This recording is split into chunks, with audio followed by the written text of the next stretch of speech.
Welcome to the China Global South Project Southeast Asia podcast. My name is Edwin Sri Bimo. I'm the Southeast Asia editor for the China Global South project.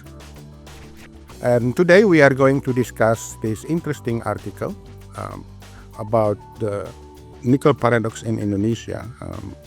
And we have with us our writer, Ahmad Syarif. Ahmad Syarif is a scholar in international affairs. Now he is completing his doctoral program in international affairs in Johns Hopkins School of Advanced SAIS. Welcome, Mas Syarif, to our podcast. We are going to discuss Mas Syarif's article. The title is The Nickel-Based Industrial Paradox, Indonesian Resources and Chinese Profits. So the main question that Mas Syarif posed is that, do Jakarta industrial incentives reflect misaligned priorities? So in my understanding, maybe I'm mistaken, and if I'm mistaken, Mas Syarif will correct me. So the article critically examines Indonesia's nickel downstreaming policy. It's questioning whether it effectively supports domestic industrialization or primarily just providing China or Chinese businesses the benefit and the profit from their investment.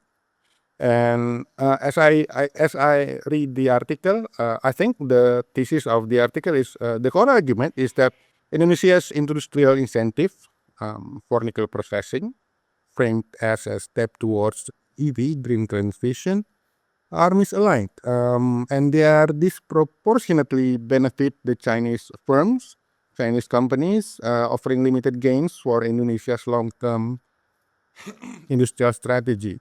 So I'm going to start with that, and from there. So, Mas Syarif, let's start with your big picture. Please walk me through your article. What's really happening in Indonesia's nickel sector?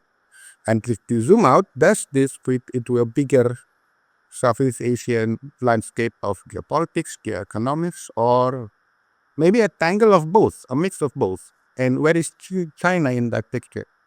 What is your let's walk me through your article here, please. Thank you. Thank you very much. First of all, I appreciate for the invitations to talk in this podcast. I really excited to share my idea. I think regarding that articles, I have a lot of feedbacks from policymakers, journalists, and several diplomats also email me asking much more deeper questions about the articles. Uh, I read the article as a part of my doctoral thesis. So it's about comparative of U.S. and Chinese investment in Southeast Asia, particularly in several countries. One of it is Indonesia. So from that, uh, I need to deep dive about in major investment of Chinese in Indonesia, which is nickel downstreamings, because we need to compare between private sector investment and state investment or state loans, for example. The Jakarta Bandung high speed rail is not a private sector investment; is a state owned is a Chinese government investment in Indonesia. So what I initially, when I look up into the situations in Indonesia nickel downstreaming, there is a lot of hype about it. The main hype is it could change Indonesia industrial policies, or it is the new industrial policies in the country. It will bring much more benefits to the country, which is that's what we all expected. But then when I dig a little bit down into the situations, I see that there is a two type of nickel processings in Indonesia. Of course, there is several other subcategories of nickel processings, but the majority of it is nickel pig irons, which is the majority of the productions, which is used for stainless steels. And the second is HPAL, hydrometallurgic, MHP, which will be used for as a part of components of EV batteries. What's surprising me so much is the MHP or HPAL are not the majority of nickel processing productions. So that's so the question is Indonesia focusing too much on nickel pig iron and sub production of nickel pig iron, which focusing only for stainless steel. Of course, there is a mechanism of reprocessing of nickel pig irons to be part of battery components, but it's so expensive. It's like you rework the products and try to fit it into the uh, battery components. I don't think that's what the Chinese did. Uh, the second point that I'm seeing is so many incentives that given by the Indonesian governments for their potential investors. Don't get me wrong, it is normal for any countries, especially developing countries, to give incentives, either fiscal, non-fiscal, or other type of incentive that will bring the investors into the countries. Um, but the questions in my mind was, okay, Indonesian government is giving incentive not only for nickel, but also for bauxite and copper. But the question is, why the investors only focus on nickel? We rarely see a new investment in copper, for example. Now the majority is still Freeport in Indonesia.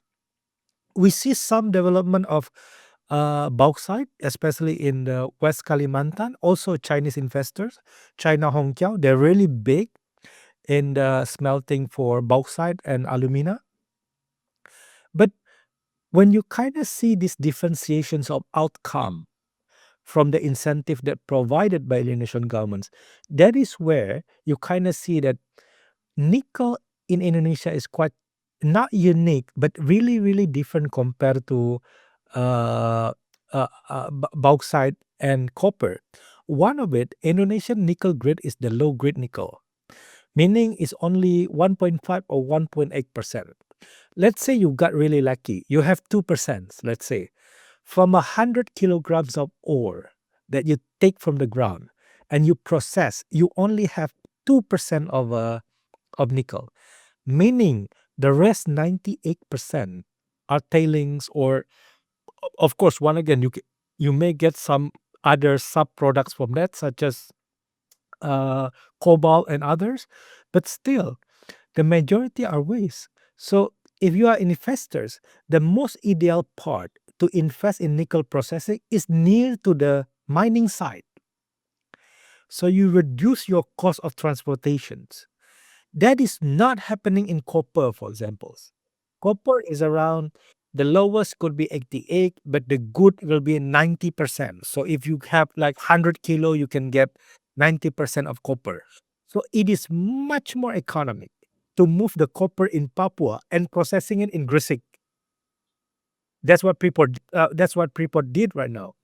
Even it's also much more economic to bring the copper ore in Papua to other country, for example, to overseas, because the value is different.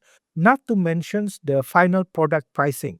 So copper usually much more expensive processing in compared to nickel, of course. So in that situation, I try to analyze whether the incentive that the Indonesian government provided for the investors are relevant or not, because I kind of laying out the incentive that the investor kind of got it. For example, if Indonesians stop the export ore overseas, it increased the ore prices. While the investors they get the domestic price of nickel, which is far much more cheaper compared to the global price. Not to mention as well as I write in the article is Indonesian coal price is following the DMO, domestic market obligations, which is usually 35% cheaper than global market. During the COVID is far much cheaper compared to the global market. So as investor, you have multiple benefits even beyond the tax incentive that you have. So that's I start to asking myself whether it's relevance or is over incentivized. I mean, the problem is the Indonesian government is losing millions and maybe billions of dollars of revenue from tax and also from export of ore, royalty from export of ore. So that's becoming a huge question right now, whether those incentives provided by the governments are relevant, and who is the main beneficiaries of it is indeed the investor, and in this matter is Chinese firms. I'm not kind of put that this is this is so the situations that the Indonesian government provided is exploited by any investors. One of it is Chinese investors. So not to mention Indonesia also have other investor in nickel, for example, Vale, Brazilian Canadian companies. They also invest in Indonesia. They also gain the same incentive that the Chinese have. So in this matter, uh, once again, for the Chinese, they have a lot of incentive, even not provided by the Indonesian governments, to looking for cheap and affordable nickel supply, because that's really relevant to the China industrializations, which need much more stainless steel. And those components of stainless steel are nickel pig iron, which is 78% from the total production of processing in Indonesia. So that's the situations that the Indonesian governments need to rethink about its policies. And I know that uh, it's normal. It's not unique case of Indonesia. It's like having a bad policies or policies that, oh my god, like the government and anything, whether it's relevant, whether it's not. It's not unique to Indonesia. It happens in all developing countries. It happens in Africa. It happens in Latin America. It is the matter of how each government try to adjust their So, policies to make sure. we are looking at the Yeah, please. pattern here. So, we are looking at the pattern here. Hmm. Yes, we kind of see this pattern of providing over incentivize is kind of seeing in other developing countries in Africa and also in Latin America, uh, particularly in natural resources.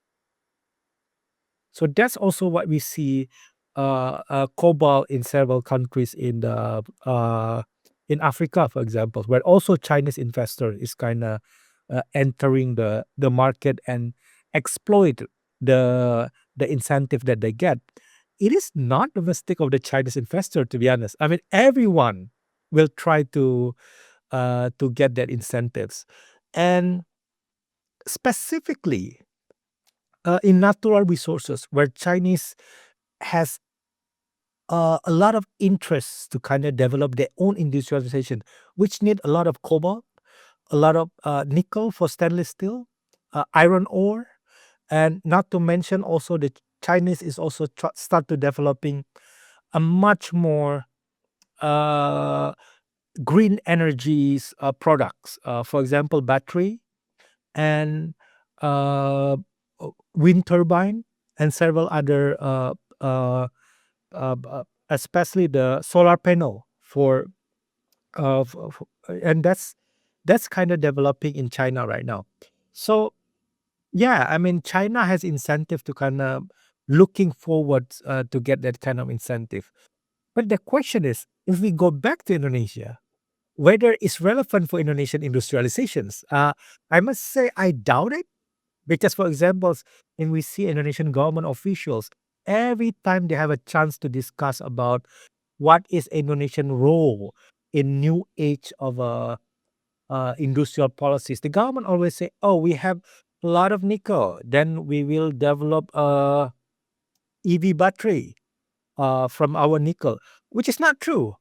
If we see several investment, especially BYD in Indonesia, that they invest almost 1.5 to 2 billions in West Java, uh, the battery that they use is LFP, lithium phosphate. So it's not it will not use nickel actually. And LFP technology is much more advanced right now. The research on LFP is massive.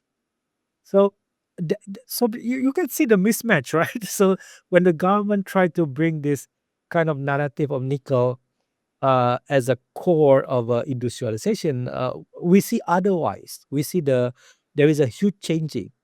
I'm not saying that. I mean, BYD and several BYD, Hyundai are also entering Indonesian EV markets. They start to build factories in Indonesia, not because of the natural resources. It's because of Indonesian market and the incentive that they provided to build EV in Indonesia. If you are in Jakarta right now, Mas Edwin, I believe you are in Jakarta right now, you can see there is a massive BYD in the street. There is a lot of BYD. While the BYD factories is not yet open in Indonesia, one of the incentive that BYD get is if they build under construction factories, they will allow to import their products overseas. Right now, BYD is oversupply. So BYD is not only investing in Indonesia, but also in Thailand because they want to make sure they can access that market. So that's kind of situation. So I told to so that I had a call with one of diplomats, and he asked that, and I have this kind of conclusion. I said, even without nickel, BYD will still invest in Indonesia because what they see is the market, not the nickel. The nickel has been utilized by the steel manufacturing in China. That is why steel is remain the cheapest in the world is in China because they got the basic materials from Africa and also from Indonesia.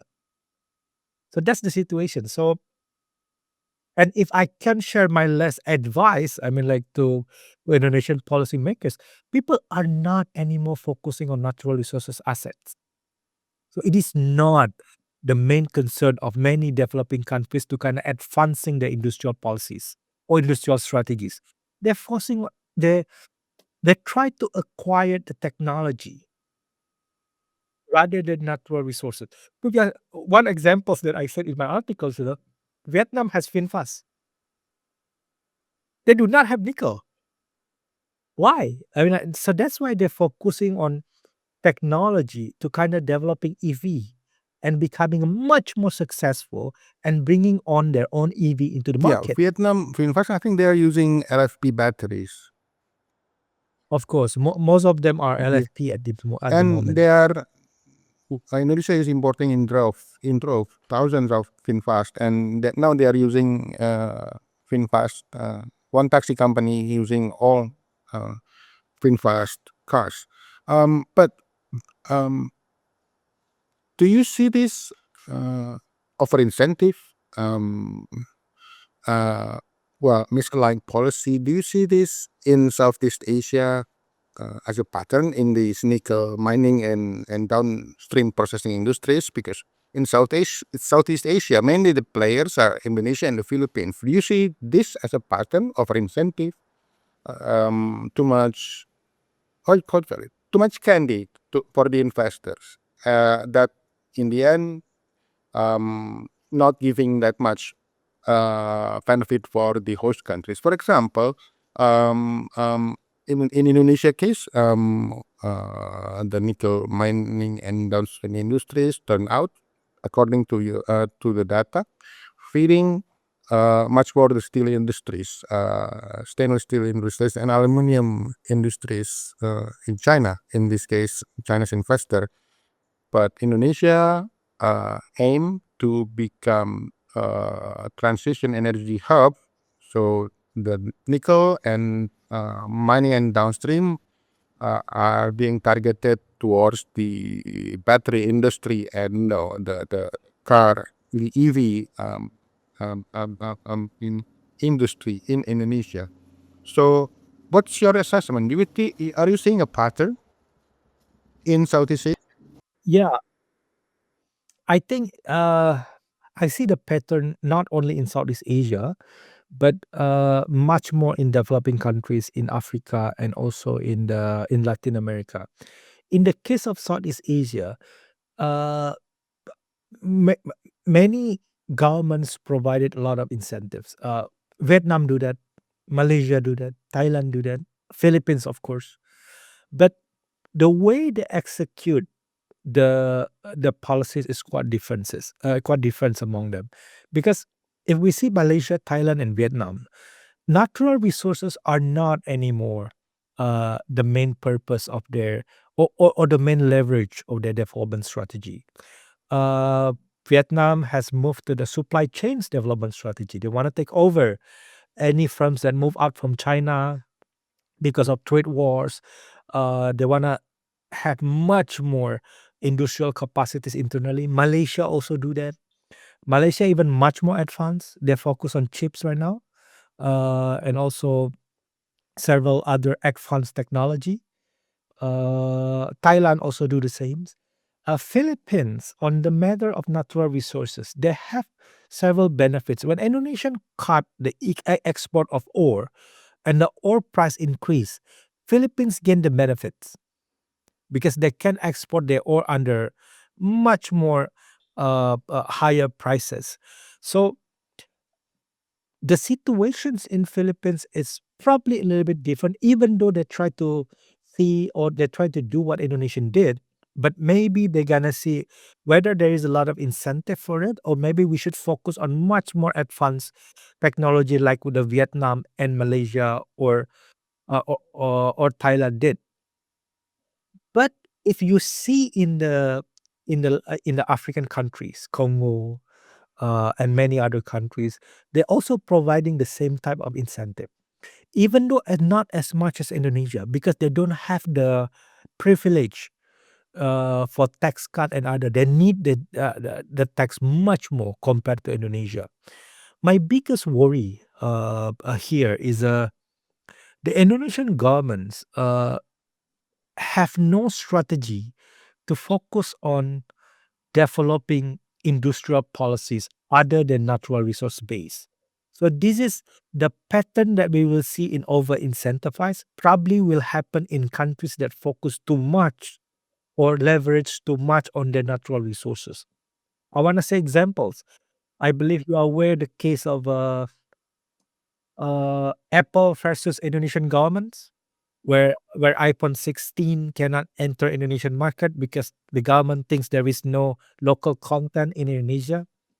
It is surprising that Malaysia, Thailand, Vietnam, and some extent Philippines, all of them having this local contents of iPhone products, as small as providing the cables. But Indonesia do not have it. So that's the problem. There is a industrialization problems in Indonesia. That's why they focus more on natural resource base. Maybe what I'm saying, correct me if I'm wrong, the Chinese investment are shaping the policies of the host countries then. Uh, their power of investment actually shaping the policies. Um, your example over in incentivizing. If you are advising governments in Southeast Asia, the resource rich countries in Southeast Asia, what would you advise them? And how can they turn this into an advantage instead of being just a supplier, perhaps? What's your I think that's the $1 million questions because that's super crucial. If I mean if we should advise any governments that having a lot of natural resources, stop focusing on natural resources and give more tax to the resource-based industries. Give more tax to coal. Give more tax to uh, uh, nickel exports, and any type of natural resource-based industrial tax and policies, especially the one that, tax as an pardon? income or tax and Oh, yes, tax okay, as an income for sorry, the state. please go ahead. Yeah, because you're going to need the money to reindustrialize, to refocusing your industry in attention in other sectors. So that's what many countries is doing. That's what the Saudis is doing right now.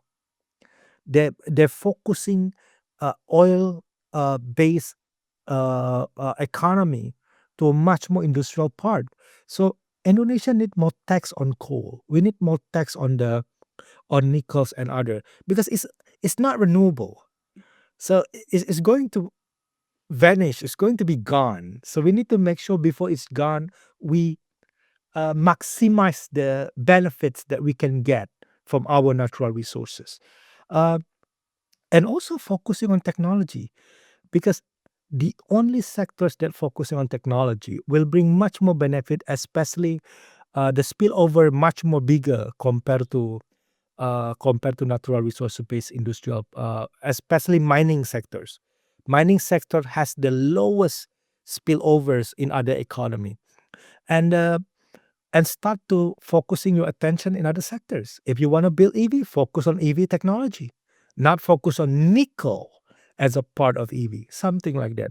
If I want to say, probably less from me, Mas, um, we can compare nickel-based industrial policy with Indonesian oil and gas industrial policy in the 80s, 90s, and early 2000s.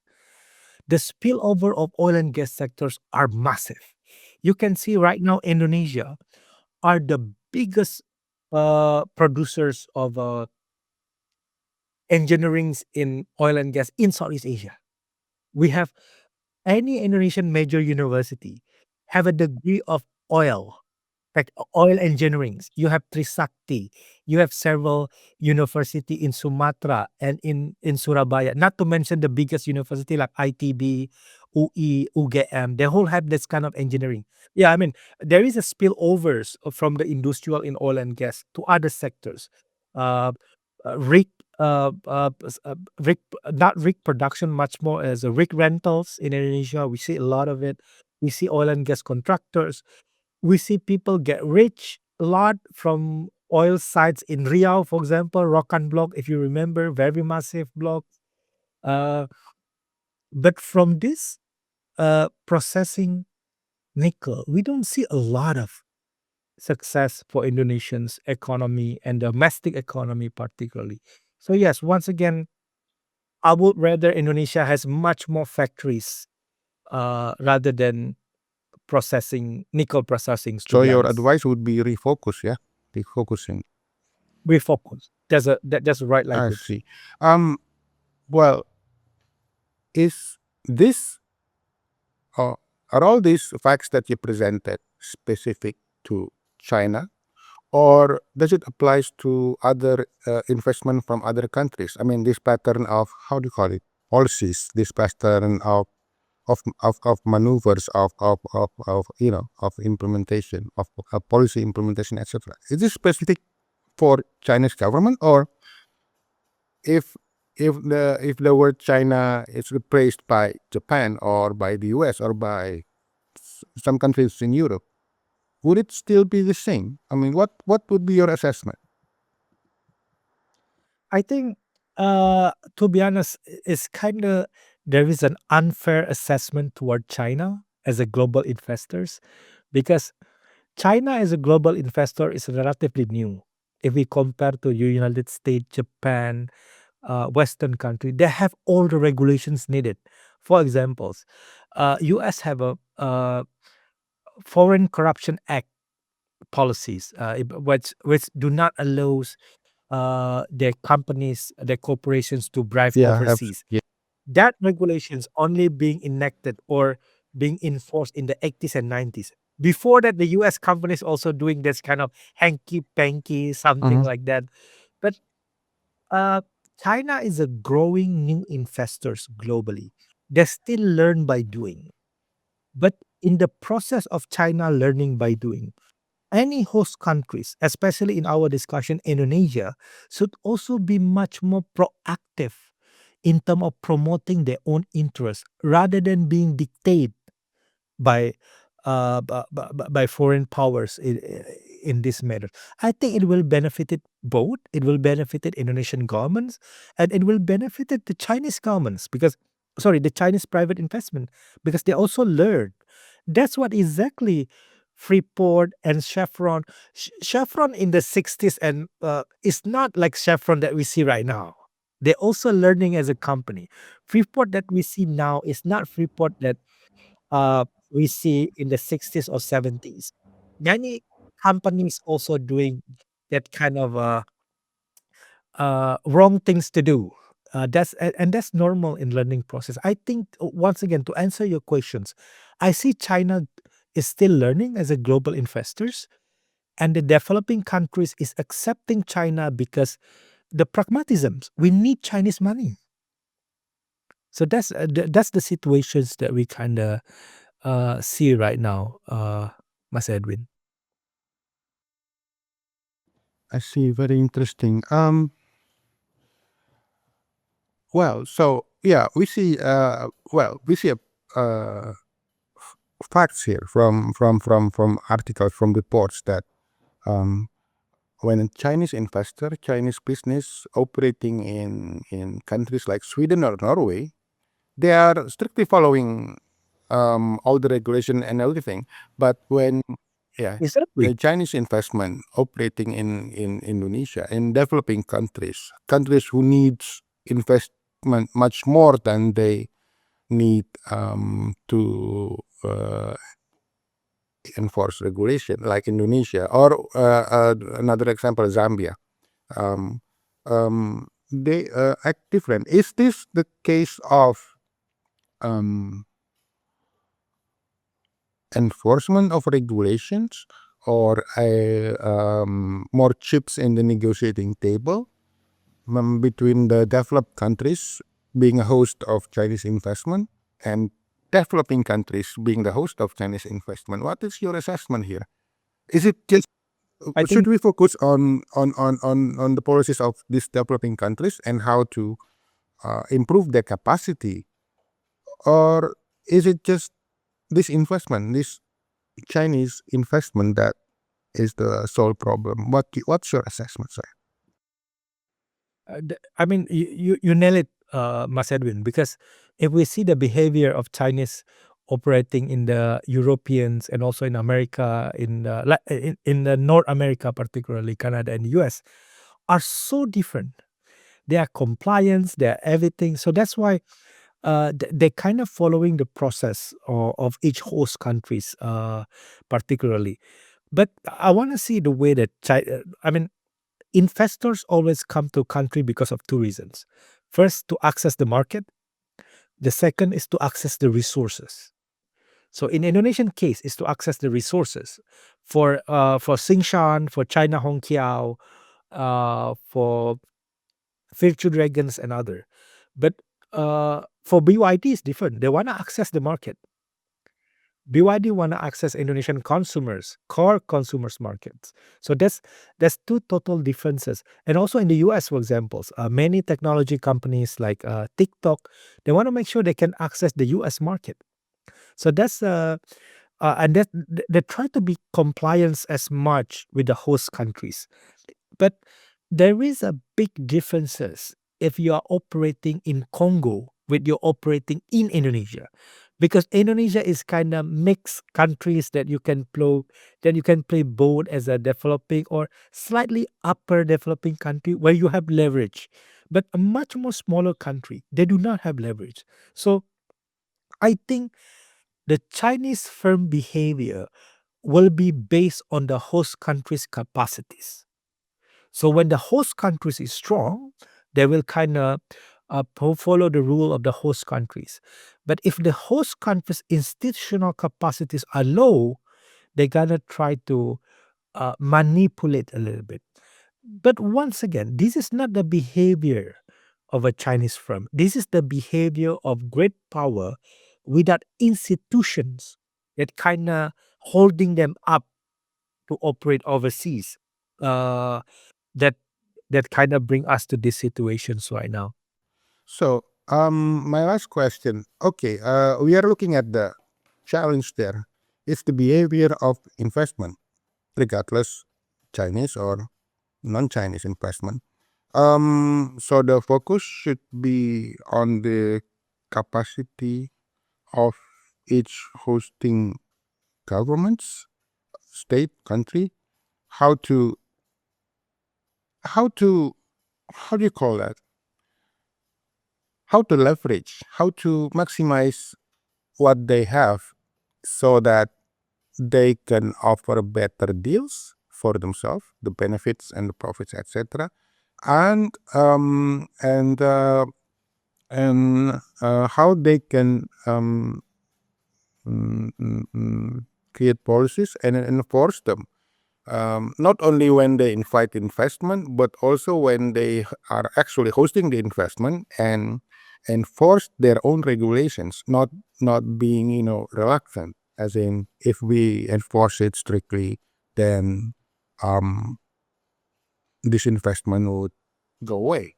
I mean, so okay. My last question would be, what kind of capacity building or improvement that these developing countries, not necessarily Indonesia, perhaps in maybe in Southeast Asia, what kind of mindset or what kind of capacity building at the state level, at the government level, that needs to be have, so that this situation cannot go on forever.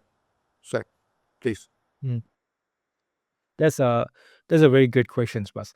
Uh, so I think the first thing that the any developing countries should do, including developing countries in Southeast Asia, is to make sure the investors coming in first, because you cannot being strict at the first meetings with your potential investors coming into your countries. It will be put them away, something like that. So in the process of that, you need to make sure that there is a two main points. First is a job creations, which is job creation is so important because as many as other peoples in your country working for the investors to manage the asset, that is where the transfer of knowledge happening. That's what the Chinese did when they bring out the U.S. companies into China. They want to make sure the workers are Chinese, and then they can acquire the technology in other parts of the how to in And industrialization. you're not seeing The this, second, and you are not seeing this in Southeast Asia, the transfer of knowledge and technology. I see that in the latest processings in nickel in Indonesia, I don't see we kind of acquiring the technology. For examples, the acquisitions of technology to other companies are not really significant. I mean, once again, I always like to compare with the oil and gas sectors. In oil and gas sectors, we see domestic companies emerging. One of it is state-owned enterprise Pertamina, but we also see several other smaller private companies also emerging. But in nickel, we see all of them are partnering with the Chinese investors, and they're allowing the Chinese to kind of control the technology, even though the technology is not super sophisticated. I mean, drilling oil and gas are far much complex compared to digging ore in Sulawesi, something like that.